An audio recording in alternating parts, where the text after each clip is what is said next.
Before you listen, if you enjoy the stories and want to hear more, then please consider subscribing. Most of you listening aren't subscribed, so please take this time to subscribe. Turn on notifications so you'll never miss a story and be the first to hear. You'll also be supporting me. Thank you.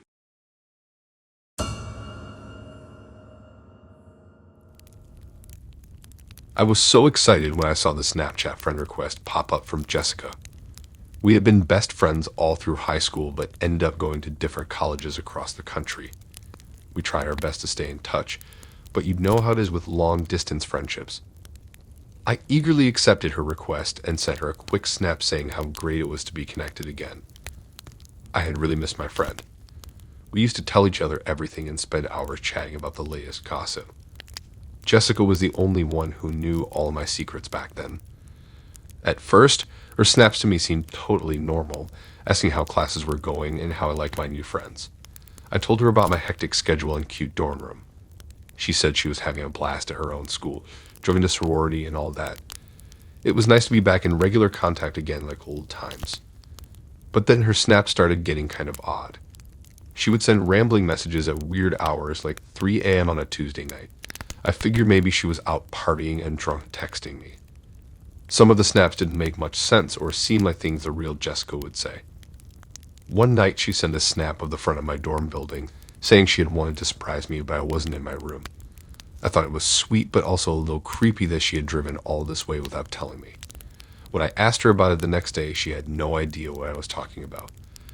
That's when the weird snaps kept escalating. She would send close-up photos of me walking to class or studying in the library. I was really freaked out and asked her to stop spying on me. But again, she claimed total ignorance and said she didn't know what I was talking about. I started noticing that some of the snaps were being sent from different usernames too, all claiming to be Jessica. It was like I had multiple fake Jessicas snapping me disturbing messages and photos. I would block one account, then another would pop up saying it was the real Jessica. Some of the snaps were downright creepy, like photos of me sleeping or getting dressed in my room. The locations were always so close, like whoever it was had access to the inside of my dorm building. I reported each account to Snapchat, but new ones kept appearing every day. I was really scared and didn't know who could be stalking me like this. The real Jessica swore it wasn't her. I was afraid to leave my room alone. My friends thought it was probably just someone playing a cruel prank, but it felt much more sinister than that considering they were stalking me in real life too. The weirdest part was the snaps would alternate between being creepy and threatening to overly sweet like we were best friends. Some would say things like, "You looked so peaceful sleeping last night." Then others would be like, "I miss our special friendship." It was giving me whiplash. I went to campus security to report the stalking and harassment. They said they would look into it but couldn't do much without knowing who was behind it. I racked my brain trying to think of anyone with an obsession or grudge against me who would do something so disturbing. My paranoia was going into overdrive, not knowing where this psycho stranger could be lurking and watching me. I would barely sleep at night, tossing and turning worrying about those photos of me in vulnerable moments. It was taking over my life. The police finally got involved to try tracking down the IP addresses of the accounts. But all leads would turn into dead ends or point to public Wi-Fi locations. This creep knew how to cover their tracks. I was a nervous wreck jumping at every little sound. My grades were slipping. I couldn't keep living like a prisoner in fear. My parents wanted me to come home for the semester, but I refused to let this weirdo force me out. I needed to feel empowered again. I got an alarm system and cameras installed in my dorm. My friends volunteered to walk me everywhere so I was never alone. We came up with a secret code word I could text if I ever felt scared or unsafe. I carried pepper spray on my keychain at all times too. The police monitored my accounts closely, ready to swoop in if this psycho made a mistake. I tried to get back to a normal routine and not let it consume my every thought. Some days were better than others. Gradually, the ominous snaps tapered off and then finally stopped altogether. The harassment lifted like a dark cloud.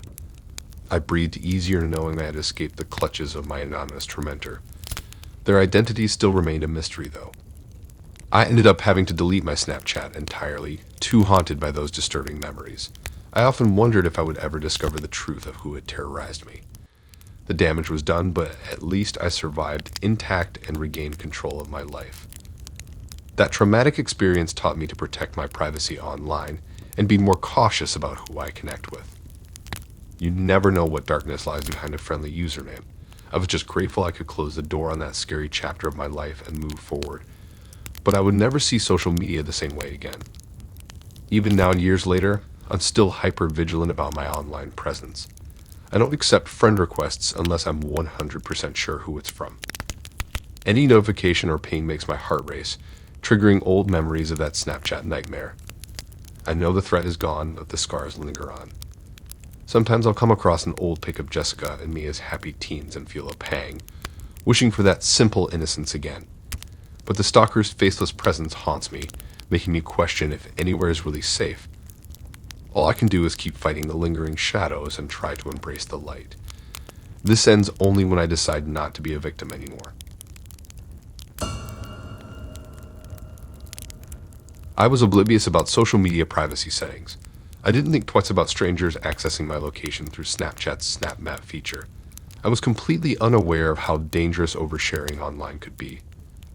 At first, random friend requests trickled in from people I didn't know. No big deal, I just ignored them. But soon an avalanche began, dozens pouring in daily from absolute strangers. Confusion turned to dread when I received a chilling snap from an anonymous user. It was a photo of me walking into my apartment building with the message, "I've been watching you. We are destined to be together." The blood drained from my face. Someone had taken advantage of my open Snap Map to track my real-world movements. I frantically scrambled to turn off my location sharing, but it was too late. This predator already knew exactly where I lived. Panic choked me as I realized my lack of caution had enabled this nightmare.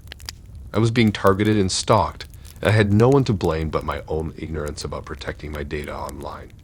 I berated myself for being so unforgivably careless. In the days that followed, more anonymous snaps appeared showing mundane moments from my daily routine: getting coffee, walking my dog in the park, shopping at the mall. The stalker taunted and teased me in the captions, acting as if we were old friends. My skin crawled at this voyeuristic invasion of my private activities. I reported every account, but the harassment would continue unabated on new profiles as soon as I blocked the old ones. I felt violated, exposed, and utterly powerless. Paranoia sank its claws deep into my psyche as I imagined being watched by this sinister stranger everywhere I went. I varied my routes, changed my patterns erratically, and glanced over my shoulder obsessively. But somehow they always found me, sending me snaps as evidence that I was never beyond their lurking reach. Then came the photo that made my blood run ice cold, a snap of me sleeping soundly in the sanctity of my own bed. The stalker boasted of keeping me company while I was completely vulnerable and unaware. I nearly vomited right there, realizing the psychopath had actually been inside my home while I was unconscious. Nowhere felt safe anymore. Desperate pleas to the police went nowhere. Without overt threats of violence, they said there was little they could do. I was outraged and despairing that this criminal could upend and destroy my life with such devastating impunity. The law was utterly failing me. In my darkest moments, I considered deleting all of my social media profiles just to escape this nightmare. But some defiant part of me refused to cave into fear. This was my life, and I would not allow this monster to drive me into hiding in isolation. I had to be smarter, quicker, more vigilant. I had to outwit this demon. I installed cameras in a high-tech home alarm system. Asked neighbors to be on high alert for any suspicious activity around my building. Vetted anyone new entering my personal orbit with an almost pathological harshness. Pepper spray and a stun gun became constant accessories whenever I left home. At rigorous self-defense classes, I unleashed all my pent-up rage and terror into punishing exercises that left me bruised and exhausted. I would not be an easy victim. This sadistic stalker had chosen the wrong target this time. Gradually, as I fortified all aspects of my life, the vile, invasive snaps ceased altogether. Perhaps the stalker had simply grown bored without the easy access I had previously allowed. I remained on high alert, but started to feel a sense of control and empowerment returning. Then weeks later, I received one final snap, a photo of an unknown woman on the street with the dismissive caption, "You weren't so special after all." Relief poured through me along with a rising tide of cold fury. I had endured this sinister cat and mouse game and survived the terror campaign relatively intact. But others might not be so lucky with such an unchecked, insidious menace still lurking in the shadows of the digital world. Something had to change. I started a support group for victims of stalking and online harassment, created resources on privacy tips and self-defense tactics. I taught empowering workshops on transforming trauma into strength. I would channel my painful experiences into helping save others. By speaking out, I hope to expose the dark, parasitic underbelly still festering unchecked in so many online spaces. But the bonds I formed with fellow survivors gave me even more courage. Together, we could force a reckoning. I will never again disregard my consent, autonomy, and security online. My privacy is sacrosanct now, but I refuse to live in technological isolation out of fear. With vigilance and wisdom, the right connections can thrive. I have reclaimed my freedom and bold spirit, even if anger and pain still surface on my darkest days. I will not waste another moment on that soulless, cowardly abuser. My inner light shines too bright to ever be truly extinguished. This systemic poisoning ends only when blame shifts wholly to perpetrators rather than victims. Predators and harassers can no longer keep hiding behind faceless screens and coded apps. The cultural tides are slowly shifting, but we must push even harder for justice. If my story can help spare even one person from enduring this nightmare, it will have purpose. For now, I walk forward tall, breathing deep under the sun, scared but unbroken. But the real fight has only just begun, and I plan to win it.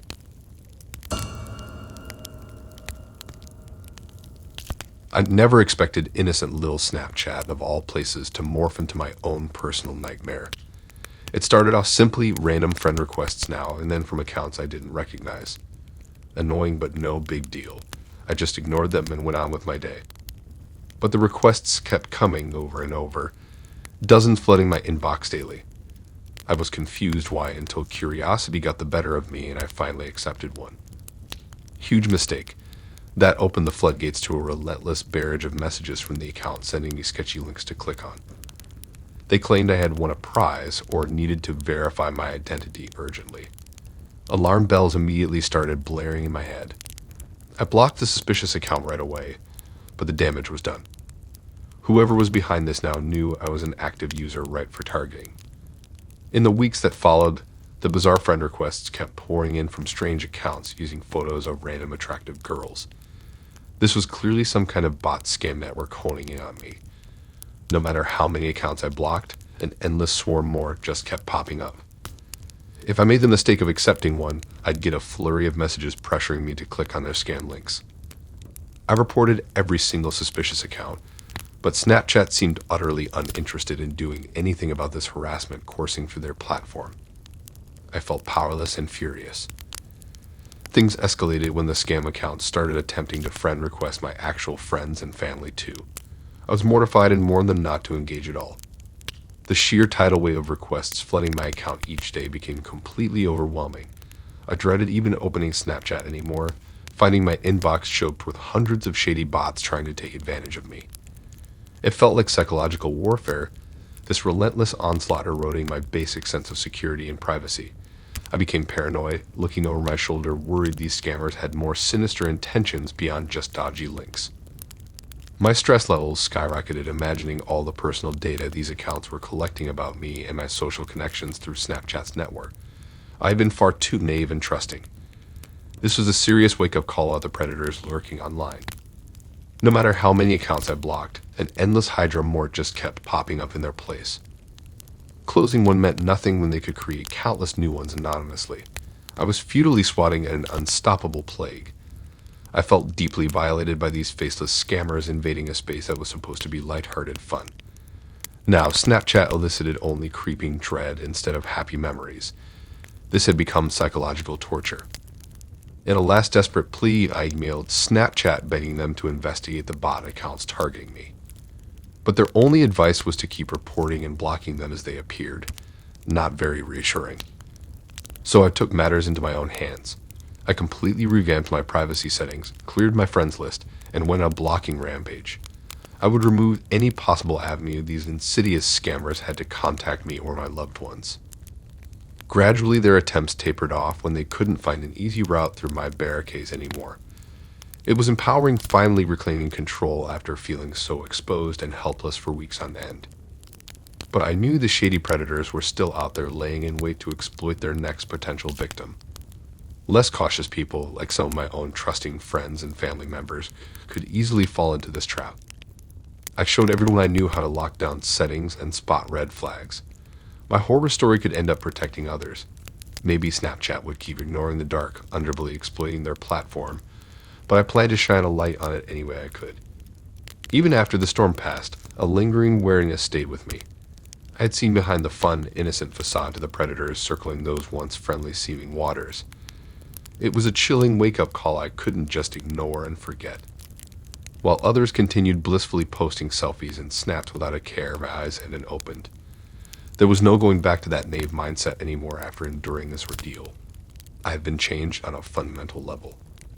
The hyper-vigilance exhausted me at times.